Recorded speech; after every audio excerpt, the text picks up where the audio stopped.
Sir ನಮಸ್ಕಾರ. ನಮಸ್ಕಾರ sir. ನಮಸ್ಕಾರ ಸರ್, ನಾಳೆ 6ನೇ ತಾರೀಕು ಬೆಳಗ್ಗೆ ಜಾತ್ರೆ ಐತಿ. ಹೌದು ಸರ್. ಗೊತ್ತಾಗಿದೆ. ಹೌದು ಸರ್. ಈ ಮುತ್ತೈದೆಯರ ಗುಡಿ ತುಂಬೋದ್ರಿಂದ ಅದ್ರದ್ದು ಒಂದು ಸ್ವಲ್ಪ ಏನೈತಿ ವಿಷಯ ಒಂದು ಸ್ವಲ್ಪ ಹೇಳಿ. ನಮ್ದು ಏನು ವಿಷಯಪ್ಪ ಅಂತ ಹೇಳಿದ್ರೆ, ಈ ಶ್ರೀ ಮಹಾಲಕ್ಷ್ಮಿ ಕೊರವಂಜಿ ತಾಯಿ ಜಾಗದೊಳಗ ಸಾವಿರಾರು ಜನಕ್ಕೆ ನಾವು ಯಾಕೆ ಸಾವಿರಾರು ಮುತ್ತೈದರಿಗೆ ಉಡಿ ತುಂಬುವಂಥ ಕಾರ್ಯಕ್ರಮಗಳು ಯಾಕೆ ನಡ್ಸಕತ್ತೀವಪ್ಪ ಅಂತ ಹೇಳಿದ್ರೆ, ಇಲ್ಲಿ ಏನು ಕಾಡುವಂಥ ಕಂಟಕಗಳು ಏನೇನು ಕಾಡಕತ್ತವಪ್ಪ ಅಂತ ಹೇಳಿದ್ರೆ, ಇಲ್ಲಿ ಈಗಿನ ದಿನಮಾನದೊಳಗೆ ಸರ ಇಲ್ಲಿ ಏನು ನಡೆಯಕತ್ತದಪ್ಪ ಅಂತ ಹೇಳಿದ್ರೆ, ಔಷಧಿಗಳು ಭಾಳ ಅಂದ್ರೆ ಭಾಳ ಕಡಿಮೆ ಆಗಕತ್ತಾವ ಸರ್. ಗಂಡು ಮಕ್ಕಳ ಔಷಧಿ ಯಾಕೆ ಕಡಿಮೆ ಆಗತ್ತಾವ ಅಂತ ಹೇಳಿದ್ರೆ, ಇವಾಗ ಕೊರೋನಾ ಬಂದು ಎಷ್ಟೋ ಸಾವಿರಾರು ಜನಗಳು ನಾಶ ಆದಾರ ಸರ್.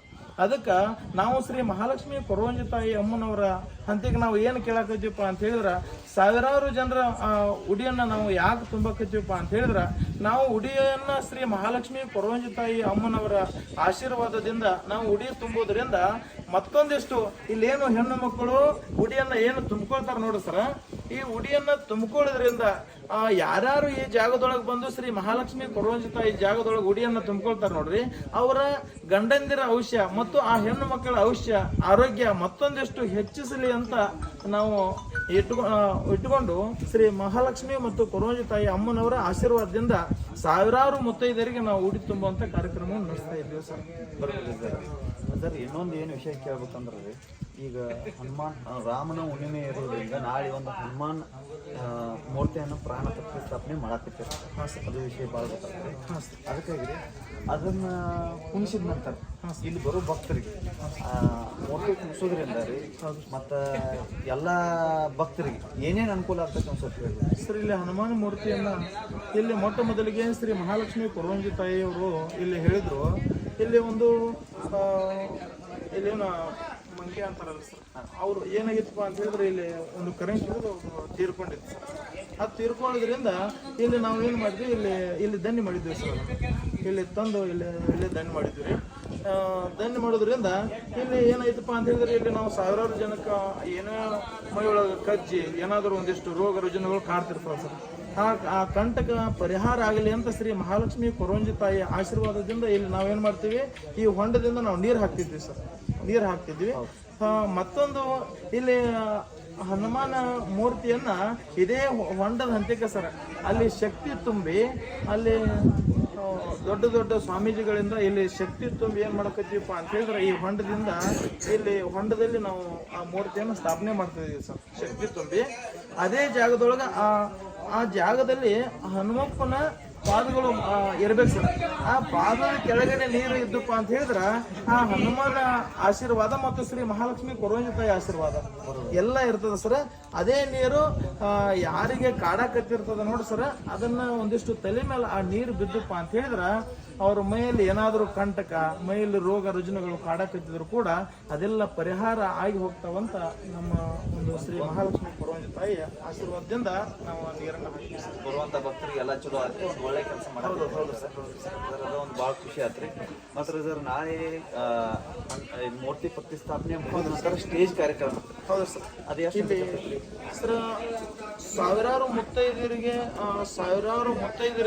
ಸರ್ ನಾವೇನು ಮಾಡಕತ್ತೀವಿ, ಇಲ್ಲಿ ಸಾವಿರಾರು ಮುತ್ತೈದರೊಂದಿಗೆ ಇಲ್ಲಿ ನಾವು ಕುಂಭಮೇಳದೊಂದಿಗೆ ಕುಂಭಮೇಳ ಎಲ್ಲ ಹೆಣ್ಣು ಮಕ್ಕಳು ಕುಂಭಮೇಳ ತೊಗೊಂಬರ್ತಾರೆ.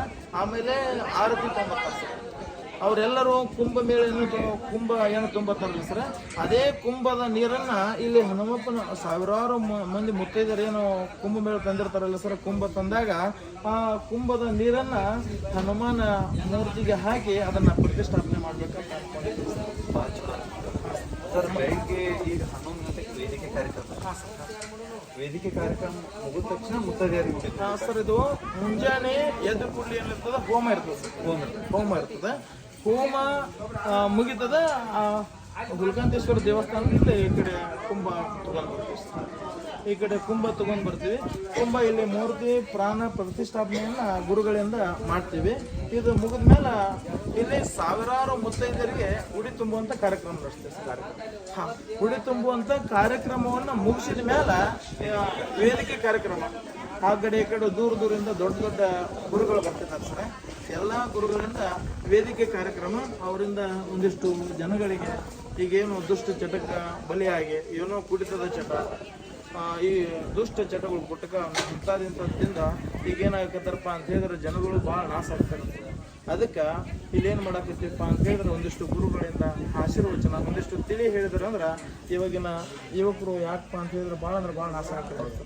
ಅದಕ್ಕೆ ಸರ ಒಂದಿಷ್ಟು ನಾವು ತಿಳಿ ಹೇಳಿದಪ್ಪ ಅಂತ ಹೇಳಿದ್ರೆ ಏನಾಗ್ತದೆ, ಒಂದಿಷ್ಟು ಅವರ ಗಮನಕ್ಕೆ ಹೋಗಿ ಅದೇನಾಗ್ತದಪ್ಪ ಅಂತ ಹೇಳಿದ್ರೆ ದುಷ್ಟ ಚಟ ದೂರ ಆಗಿ ಅವರ ಹೆಂಡತಿ ಮಕ್ಕಳು ಅವ್ರ ಜೀವನ ಚಂದ ಸಾಗಲಿ ಅಂತ ನಮ್ಮ ಇಚ್ಛೆ ಸರ್. ಅದರ ಈಗ 11 ಊರು ಜಾಗ ತರ್ಸಾತಿರ್ತಾರೆ. ಯಾಕಂದ್ರೆ ವಿಶೇಷತೆ 11 ಊರು ಜಾಗ ಯಾರು ಕೂಡಿಸ. ಹೌದು ಸರ್. 5 ಊರು 3 ಊರು 2 ಊರು ಕೂಡಿಸಿರ್ತಾರೆ. ಹೌದು ಸರ್. ಈ 11 ಊರು ಜಾಗ ರೀ ಅದು ಎಲ್ಲಿಂದ ಬರ್ತೈತಿ ಸರ್? ಯಾಕೆ ನಾವು 11 ಊರಿನ ಜಗವನ್ನ ಕೂಡ್ಸಾಕತ್ತೀವಪ್ಪ ಅಂತ ಹೇಳಿದ್ರೆ ಗುಡ್ಡದ ಎಲ್ಲಮ್ಮ ಅಂತ ಹೇಳಿದ್ರೆ ಜಗತ್ತಿಗೆ ದೊಡ್ಡ ಹಾಕಿರ. ಹೌದಲ್ರಿ? ಎಲ್ಲಮ್ಮ ಅಂದ್ರ ಈ ಜಗತ್ತಿಗೆ ದೊಡ್ಡ ದೇವಿ, ದೊಡ್ಡ ಪವಾಡ ಶಕ್ತಿ. ಹೌದಲ್ರಿ? ಆ ಪವಾಡ ದೇವಿಯನ್ನ ನಾವೇನ್ ಮಾಡಾಕತ್ತೀವಪ್ಪ ಅಂತ ಹೇಳಿದ್ರ ಒಂದು 11 ಎಲ್ಲಮ್ಮನ ಜಗವನ್ನ ಈ ಜಾಗದೊಳಗೆ ಒಂದಿಷ್ಟು ಬಂದು ಪಾದ ಹಾಕಿ ಈ ಜಾಗದೊಳಗೆ ಒಂದಿಷ್ಟು ಇಲ್ಲೇನು ಒಂದಿಷ್ಟು ಕೂತು ಅದನ್ನ ಉಡಿ ತುಂಬಿ ದೇವಿಗೆ ನಾವು ಸೀರೆ ಉಡಿಸಿ ಆ ದೇವಿಗೆ ಏನಾದರೂ ಎಲ್ಲ ನಾವು ವ್ಯವಸ್ಥೆಯನ್ನು ಮಾಡಿ ಕಳಿಸಿದಪ್ಪ ಅಂತ ಹೇಳಿದ್ರೆ ಈ ಜಾಗದ ಮಹಿಮೆ ಮತ್ತು ಈ ಜಾಗದ ಶಕ್ತಿ ಮತ್ತೊಂದಿಷ್ಟು ಹೆಚ್ಚಿಸ್ತದಂತ ಶ್ರೀ ಮಹಾಲಕ್ಷ್ಮಿ ಪುರಂಜಿ ತಾಯಿಯ ಆಶೀರ್ವಾದ ಸರ್. ಮತ್ತೇನಿಲ್ಲ, ಅದು ಮತ್ತೊಂದಿಷ್ಟು ಹೆಚ್ಚಿಸಲಿ ಅಂತ ನಾವು ಶ್ರೀ ಮಹಾಲಕ್ಷ್ಮಿ ಪುರಂಜಿ ತಾಯಿ ಕೇಳ್ಕೊಳ್ತಾ ಇದ್ದೀವಿ ಸರ್. ಭಾಳ ಚಲೋ ಆಗ್ತದೆ ಸರ್. ಹೌದು ಸರ್. ನಮಸ್ಕಾರ ಸರ್.